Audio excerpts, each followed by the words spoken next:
আরে দাঁড়ান দাঁড়ান বন্ধুরা, ভিডিওটা স্কিপ করে যাবেন না। এই বাচ্চা মেয়েটির কথাগুলো শুনে যান বন্ধুরা।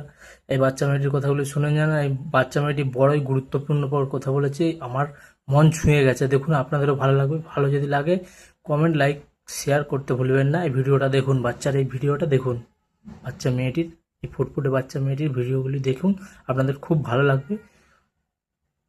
গতকাল হাওড়া ব্রিজে লেজার শো হয়েছে, আর তার জন্য আমার আনন্দের চোখে জল চলে এসেছে। না, এটা দুঃখের নয়, এটা আনন্দের চোখে জল। আর এবার বোঝাই যাচ্ছে যে আমাদের পশ্চিমবঙ্গ এবার শুধু ঐতিহ্যের দিক থেকে নয়, এইবারে আধুনিকতার দিক থেকেও এগিয়ে যেতে চলেছে। এর আগে আমি কখনো পশ্চিমবঙ্গে এরকম সুন্দর লেজার শো হয়েছে আমি কখনো দেখিনি। এই লেজার শো শুধুমাত্র বিনোদনের জন্য ছিল না, এই লেজার শো দ্বারা বোঝানো হয়েছে যে আমাদের পশ্চিমবঙ্গের সংস্কৃতি ঐতিহ্য কতটা সুন্দর, এটি বোঝানো হয়েছে।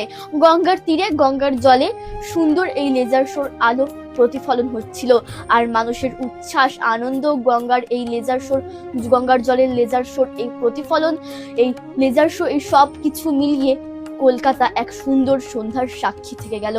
আর কেন আমাদের পশ্চিমবঙ্গে এগুলো হবে না বলুন তো? আমাদের পশ্চিমবঙ্গ এক সুন্দর ঐতিহ্য বহন করছে। আমি এগুলো দেখে সত্যি খুব খুশি হয়েছি। এই লেজার শো দ্বারা দেখানো হয়েছে যে আমাদের পশ্চিমবঙ্গের মানচিত্র, আমাদের বঙ্কিমচন্দ্র চট্টোপাধ্যায় বাংলার সাহিত্য সম্রাট, ওনাকে দেখানো হয়েছে। পদ্ম ফুল, নানা দেবদেবীর মূর্তি ইত্যাদি দেখানো হয়েছে। যোগা করলে কি কি শরীরে কি উপকার হয় তাও দেখানো হয়েছে। এছাড়াও বিশেষ করে দেখানো হয়েছে আমাদের পশ্চিমবঙ্গের মানচিত্র, আমাদের পশ্চিমবঙ্গের ঐতিহ্য। আর কেন দেখাবে না? আমাদের পশ্চিমবঙ্গ কলকাতার জোড়াসাঁকোয় জন্মগ্রহণ করেছিলেন 1861 সালে রবীন্দ্রনাথ ঠাকুর, বিশ্বকবি রবীন্দ্রনাথ ঠাকুর। তিনি গোটা এশিয়ার মধ্যে নোবেল পুরস্কার পান। বঙ্কিমচন্দ্র চট্টোপাধ্যায় জন্মগ্রহণ করেন আমাদের পশ্চিমবঙ্গে, যিনি বন্দে মাতরম গানটি লেখেন। আমাদের পশ্চিমবঙ্গ খুব বড় ঐতিহ্য বহন করছে।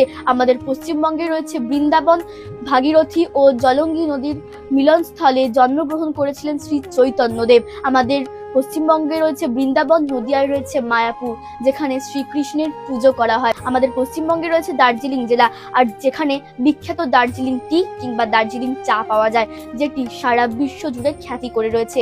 আমাদের কলকাতায় পাওয়া যায় রসগোল্লা, মিষ্টি দই, সন্দেশ, এবং আমাদের কলকাতায় বিখ্যাত দুর্গাপুজো। আর আমাদের পশ্চিমবঙ্গ যদি না থাকতো, এগুলো যদি না থাকতো, তাহলে হয়তো আমাদের ভারতবর্ষ সম্পূর্ণ হতো না। পুরুলিয়ার বিখ্যাত অযোধ্যা পাহাড় ছৌ নাচ, এই ছৌ নাচ আমার দেখতে সত্যি খুব ভালো লাগে। এছাড়াও আমাদের পশ্চিমবঙ্গে প্রচুর নদী রয়েছে, প্রচুর ঐতিহ্যবাহী জিনিস রয়েছে। আমাদের কলকাতা আমাদের পশ্চিমবঙ্গের রাজধানী। আমাদের কলকাতায় রয়েছে কলকাতা শহর, এবং সেখানে রয়েছে ফোর্ট উইলিয়াম, ইডেন উদ্যান, বন্দর, বিমানবন্দর, এরপরে কত কি, মেট্রো, রাজবাড়ি, মিউজিয়াম, ভিক্টোরিয়া মেমোরিয়াল, অনেক কিছু রয়েছে। আমাদের এখানে প্রচুর ঐতিহ্যবাহী মন্দির রয়েছে, যেমন মা দক্ষিণেশ্বর মন্দির, তারকেশ্বর মন্দির। আমাদের পশ্চিমবঙ্গে এই প্রথমবার পশ্চিমবঙ্গ দিবস পালন করা হয়েছে, যার জন্য আমি সত্যি খুব খুশি। আমাদের পশ্চিমবঙ্গে দার্জিলিং এর কাশিয়াঙে সেখানে ন্যারো গেজ ট্রেন চলে গেছে, সেখানে প্রচুর চা বাগান রয়েছে। দার্জিলিং এ চা বাগান ছাড়াও রয়েছে নানান রকম আরো নানান ধরনের অর্কিড রয়েছে, এরপরে ঘুম, টাইগার হিল, টয় ট্রেন, নানান জিনিস রয়েছে। কল্যাণী একটি পরিকল্পিত শহর, যা আমাদের পশ্চিমবঙ্গেই আছে। কল্যাণী একটি পরিকল্পিত শহর, সেখানে মেডিকেল কলেজ, বিশ্ববিদ্যালয়, কৃষি বিশ্ববিদ্যালয়, নানান ধরনের জিনিস রয়েছে। নদিয়ার কৃষ্ণনগর, সেখানে বিখ্যাত সরপুরিয়া এবং মাটির পুতুল। এরপর পূর্ব বর্ধমান জেলার বর্ধমান শহর, সেখানে রয়েছে সীতাভোগ ও মিহিদানা। এরপরে রয়েছে বাঁকুড়া জেলার বাঁকুড়া শহর, সেখানে টেরাকোটার জন্য বিখ্যাত। পশ্চিম বর্ধমানের আসানসোল শহর, সেটি একটি বড় কয়লা খনি অঞ্চলের শহর, সেখানে 3টি কলেজ এবং একটি ইঞ্জিনিয়ারিং কলেজ রয়েছে। সেই শহরে এবং তার কাছাকাছি প্রচুর শিল্প তৈরি হয়েছে, প্রচুর শিল্পের সৃষ্টি হয়েছে। বরাকর নদী পাশ দিয়ে বয়ে গেছে।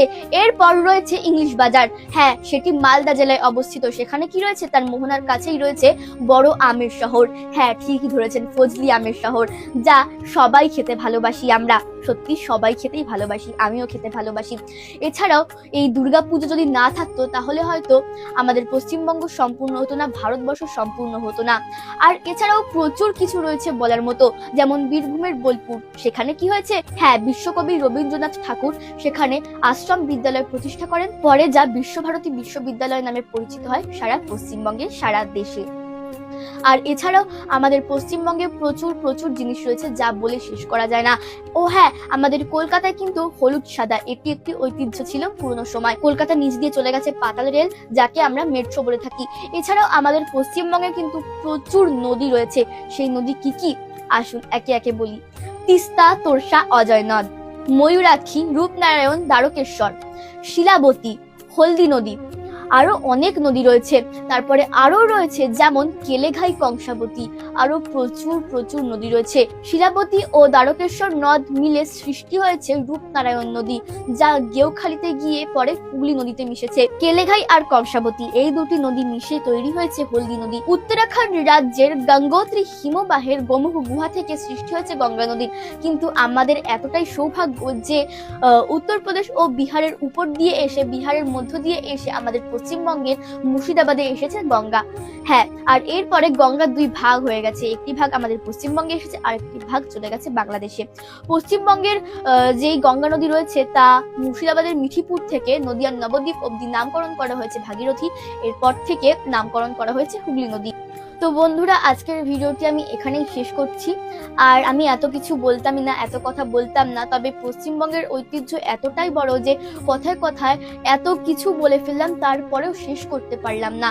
আর ভিডিওটিও অনেক বড় হয়ে গেল। তোমরা যদি চাও তাহলে আমি পরবর্তীতে পশ্চিমবঙ্গের ঐতিহ্য নিয়ে একটি ভিডিও আনবো, সেখানে আমি সবটা বলে শেষ করব।